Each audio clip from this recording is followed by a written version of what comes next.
IT job కోసం try చేస్తున్నారా? Coding tutor లో ట్రైనింగ్ తో పాటు స్టైఫండ్ అండ్ 100% జాబ్ గ్యారంటీ.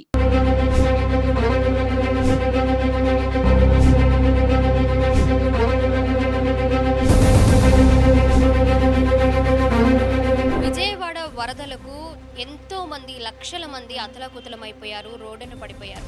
ముఖ్యంగా కుటుంబాల గురించి పక్కన పెట్టేస్తే వ్యాపారులు అయితే తీవ్రంగా నష్టపోయారు. ఎందుకంటే లక్షల వ్యయంలో వేల వ్యయంలో వాళ్ళు అక్కడ స్టాక్ పెట్టుకోవడం, అదంతా మట్టి పాలైపోవడం, బురదలో చిక్కుకుపోవడం, వరద నీటిలో వారం రోజుల పాటు నానిపోవడంతో దానిలో ఉన్న ప్రతి వస్తువు కూడా పూర్తిగా పాడైపోయాయి. కొన్ని వస్తువులు అయితే అసలు ఎందుకు పనికిరాకుండా అయిపోయాయి. మళ్ళీ ఇప్పుడిప్పుడే ఎండలు రావడము, వరద నీరు తగ్గడం వల్ల ఆ చిరు వ్యాపారులందరూ, చిన్న చిన్న వ్యాపారం చేసుకునే వాళ్ళందరూ ఆ పాడైపోయినవన్నీ క్లియర్ చేసుకొని కొత్తగా మళ్ళీ స్టాక్ తెచ్చుకొని పెట్టుకుంటూ వ్యాపారం సాగిస్తూ ఉన్నారు. ఇక్కడ చాలా చిన్న వ్యాపారం, రాళ్ల ఉప్పు, అలాగే సాల్ట్, బెల్లం, చాక్ పీసులు ఇలా అమ్ముకునే ఒక లేడీ ఉన్నారు మనతోటి, వ్యాపారం చేసుకునే వాళ్ళు. అమ్మ చెప్పండి, మీరు ఏమేమి అమ్ముతూ ఉంటారు ఇక్కడ? మేము బెల్లం అమ్ముతాం, కల్లుప్పు అమ్ముతాం, సాల్ట్ అమ్ముతాం, చాక్ పీసులు అమ్ముతాం. మొత్తం నష్టపోయాం. షాప్లో ఏమీ లేదు. మొత్తం మేము వచ్చే వరకు ఈ వాటర్ ఇంత లెవెల్ వరకు వచ్చేసినాయి. బెల్లం అయితే 250 బాక్సెస్ మొత్తం వాటర్లోనే వేసేసాం. ట్రాక్టర్కి వేస్తే మళ్ళీ గొడవ చేస్తారని చెప్పి అదంతా క్లీన్ చేసేసుకొని ఇంకా సాల్ట్ క్లీన్ చేసుకుంటున్నాం. మొత్తం 4 lakhs లాస్ మాకు. 4 లక్షలు నష్టపోయారు. ఎప్పటి నుంచి చేస్తున్నారమ్మా ఈ వ్యాపారం? మేము 2.5 years నుంచి చేస్తున్నాం. ఇప్పుడు ఇదంతా కొత్త స్టాకా? ఇది ఇప్పుడు ఇలా ఉంది మనకి, మనం చూసుకోవచ్చు. అసలు వరద నీటిలో ఉండి ఏంటమ్మా లోపల ఉన్న ప్యాకెట్స్ ఏంటి? టాటా సాల్ట్ లోపల మనకు కనిపిస్తున్నాయి సాల్ట్ ప్యాకెట్లు. ఇవన్నీ కూడా దగ్గర 8 నుంచి 10 రోజుల పాటు వరద నీటిలోనే ఉండిపోయాయి. నీళ్ళన్నీ తగ్గిన తర్వాత మనకి బురద పేరుకుపోయింది. మనకు చూసుకోవచ్చు ఎన్ని రోజులు వాటర్ నిలిచిపోయి ఉన్నాయి, ఎంతవరకు నిలిచి ఉన్నది ఇక్కడ క్లియర్గా కనిపిస్తుంది. ఒక మార్క్ కనిపిస్తూ ఉంది. వాటర్ ఇంకా చివర క్లియర్ అవ్వలేదండి, మనం చూసుకోవచ్చు. ఇలా ఎన్నో షాపులు ఉన్నాయి, రకరకాల వ్యాపారాలు చేసేవాళ్ళు ఇక్కడ ఉన్నారు. వాళ్ళందరూ కూడా చాలా తీవ్రంగా నష్టపోయారు. వాళ్ళు కోరుకునేది ఒకటే, ఇంత నష్టపోయాం, అప్పు చేసుకునో ఏదో ఒక రకంగా మేము ఇక్కడ పెట్టుబడి పెట్టి వ్యాపారాలు సాగిస్తూ ఉన్నాము, అదంతా మట్టిపాలైపోయింది, మమ్మల్ని ఏదో ఒక రకంగా ప్రభుత్వం ఆదుకుంటే మాకు అంతే చాలు అని కూడా చాలామంది వేడుకుంటూ ఉన్నారు. ఇవి చాక్ పీసులు మొత్తం బురద అయిపోయాయి, కొన్ని పడేశారట, కొన్ని ఉన్నాయి ఇక్కడ. అలాగే బెల్లం అంటే మనకి సాధారణంగా తెలిసిందే, వాటర్ పడగానే ఊరికి కరిగిపోతూ ఉంటుంది. దగ్గర 250 బాక్సులు అంటే ఎన్ని కిలోల వరకు వీళ్ళు నష్టపోయి ఉన్నారనేది తెలుస్తుంది మనకి. ఆ కొత్త స్టాక్, పాత స్టాక్ అంతా పడేసిన తర్వాత కొత్త స్టాక్ మళ్ళీ తెచ్చుకున్నారంట. ఇదొక భారం. అంటే నష్టపోయిన 4 లక్షలతో పాటు మళ్ళీ కొత్తగా ఉన్న ఏదో కొంత ఉన్నది కూడా బయటకు తీసి మళ్ళీ కొత్తగా తీసుకొచ్చుకొని వ్యాపారాన్ని మానలేం కదమ్మా, మళ్ళీ మేము స్టార్ట్ చేస్తూ ఉన్నామని ఇప్పుడిప్పుడే వాళ్ళు మళ్ళీ కొత్తగా తెచ్చుకొని స్టాక్ని వ్యాపారం అనేది స్టార్ట్ చేస్తూ ఉన్నారు. మిగిలిపోయినవి అంతా కూడా వాటిని ఏం చేయలేక కొంతవరకు ట్రాక్టర్లో పంపించేశారంట. ఈ మిగిలింది ఏం చేయాలో కూడా అర్థం కాక, పోయిన డబ్బు నష్టపోయింది తిరిగి ఎలా తెచ్చుకోవాలో కూడా అర్థం కాక ఒక అయోమయ స్థితిలో ఉండిపోయామని కూడా వాళ్ళు ఆవేదన వ్యక్తం చేస్తున్న పరిస్థితి మనకు కనిపిస్తూ ఉంది.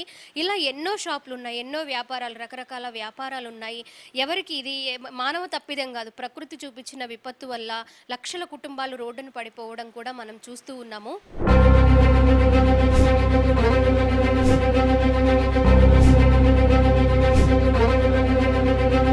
విజయవాడకు సంబంధించిన వరద ప్రాంతాలలో ఇప్పుడిప్పుడే షాప్స్ అన్నీ ఓపెన్ అయ్యి వాళ్ళు ఎంతవరకు నష్టపోయారు, అలాగే ఏమేం పాడైపోయాయి అనేది కూడా షాప్స్ అన్నీ క్లీన్ చేసుకుంటున్న పరిస్థితి ప్రస్తుతం వరదలు తగ్గిన 4 రోజులకు కూడా కంటిన్యూ అవుతూ ఉంది.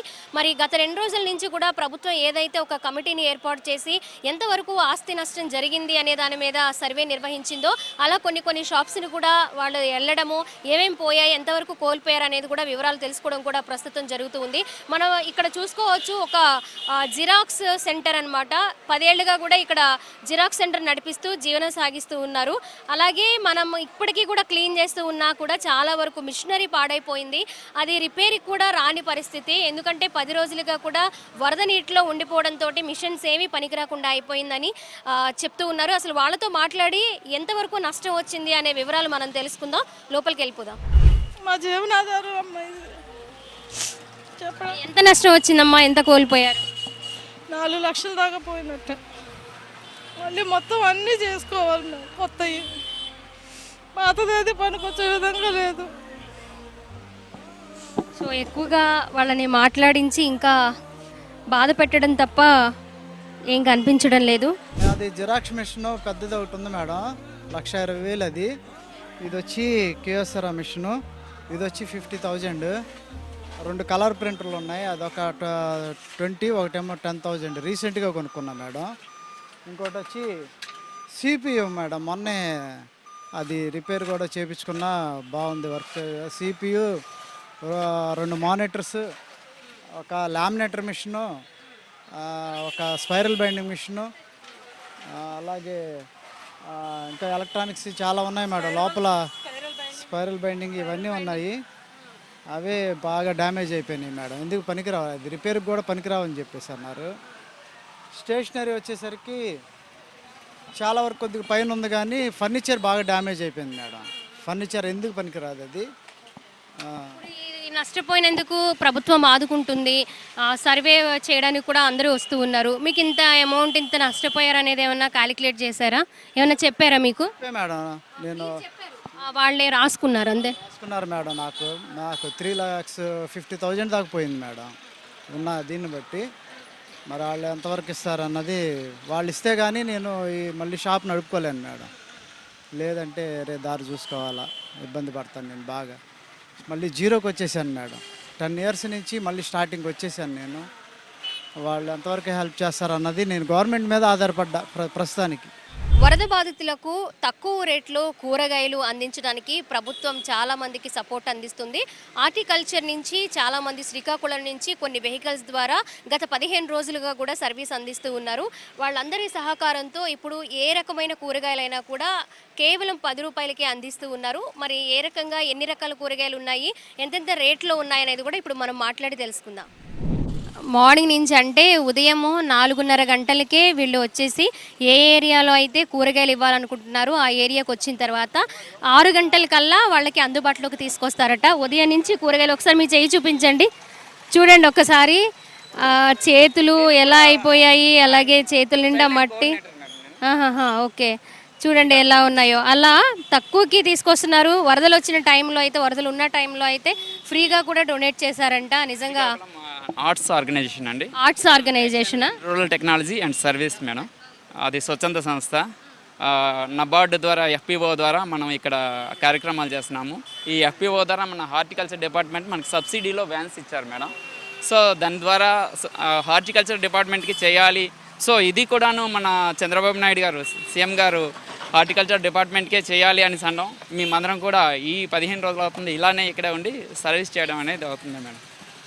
అది మేడం, హార్టికల్చర్ డిపార్ట్మెంట్ నుంచి మనం ఇక్కడ ప్రమోట్ చేస్తున్నాం మేడం. ఏదైనా కేజీ 10 రూపీస్ మేడం. సో ఇక్కడ ఏంటంటే మనకి రైతు బజార్లు కానీ ఇట్లాంటివి ఏవి కూడా ఓపెన్ అవ్వలేదు. సో ప్రజలందరికీ కూరగాయలు, నిత్యావసర వస్తువులు మెయిన్ కూరగాయలు కాబట్టి, సో వాళ్ళందరికీ కూడా అందే విధంగా ప్రతి ఏరియాలో మనకి ఇక్కడ 34 మనకి, అంటే ప్రతి రైతు బజార్కి కూడా మనకు 34 మనకి హార్టికల్చర్కి సంబంధించి ఏదైతే వాహనాలు ఉన్నాయో అవన్నీ కూడా వాహనాల్లో పెట్టి మేము ఇక్కడ మార్నింగ్ నుంచి సాయంత్రం వరకు ప్రతిదీ కూడా మేము కేజీ 10 రూపాయలకి సాయంత్రం వరకు ఉంటారండి. అవును మేడం. ఏ కూరగాయలైనా సరే కిలో 10 రూపాయలు. అవును మేడం. మీకు ఎలా అవుతుందంటే ఇంకా ఎక్స్ట్రా ఉన్న పడితే గవర్నమెంట్ అలా ఏమన్నా ఇస్తుందా, లేకపోతే తక్కువకి?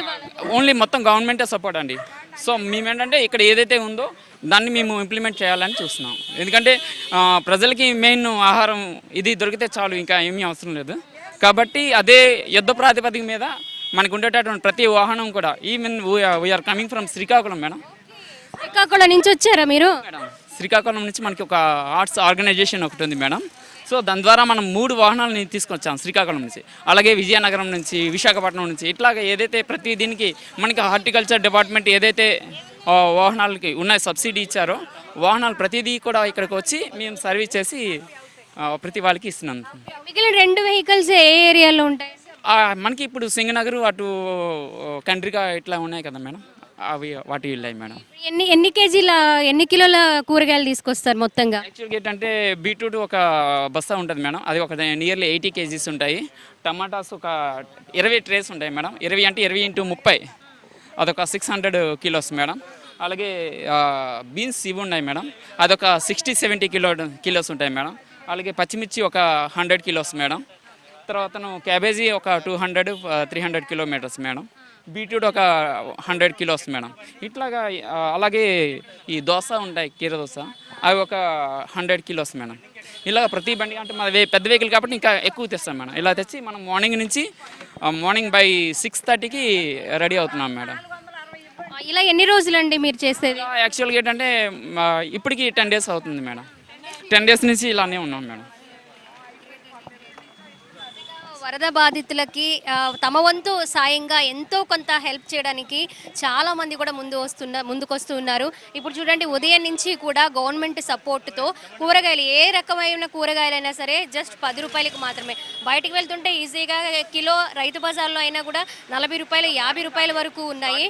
ఈరోజు 10 రూపాయలకే మరి ఏ రకమైన కూరగాయలైనా కూడా 10 రూపాయలకి ఇవ్వడం అనేది నిజంగా చాలా సంతోషించదగ్గ అనే విషయం అని ఇక్కడికి వచ్చే వాళ్ళు కూడా చెప్తూ ఉన్నారు. మాకు చాలా వరకు హెల్ప్ అవుతుంది, సపోర్ట్ అవుతుంది అని కూడా వినియోగదారులు చెప్తూ ఉన్న పరిస్థితి ప్రస్తుతం మనం చూస్తూ ఉన్నాం ఇక్కడ.